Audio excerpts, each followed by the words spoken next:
So we're now going to look at finishing these raw edges off without using a specific zigzag stitch. We're going to be using a straight stitch again, but what we're going to do is we're going to look at hemming this, and this is the art of taking your seam allowance and folding the raw edges underneath themselves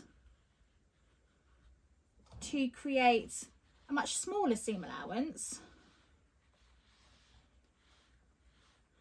but a very, very, very neat edge.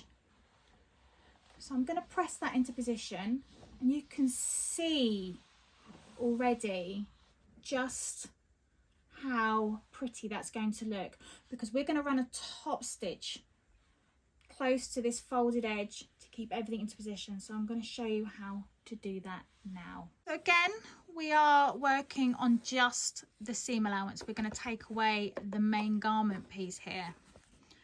We're going to place it in the machine, and we want our needle to be positioned probably about midway on that seam allowance. Okay, now you can pin if you want to, but it might get a little bit tricky to maneuver because we're working with very, very small bits of fabric. But if I was doing something a lot longer than this, then I would definitely look at pinning incrementally down the garment. So I've gone back to a normal stitch length, and I am running that a standard running stitch at 2.5 millimeters, and I'm going to place my needle in just to catch it, and then I'm going to do some reverse stitches, and then I'm going to run that down. And you want to be focusing on where this folded edge is hitting your foot. So in my instance, in my case here, it's just on the inside of the foot.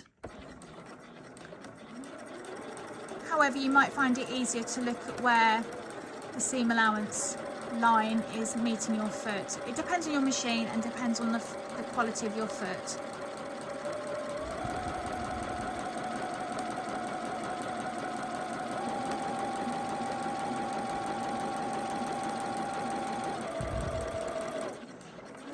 So again, I'll finish off with the reverse stitches just to lock that in.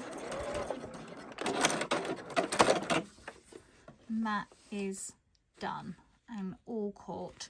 So I'm going to go and do the other side, and then I'll show you the finished result.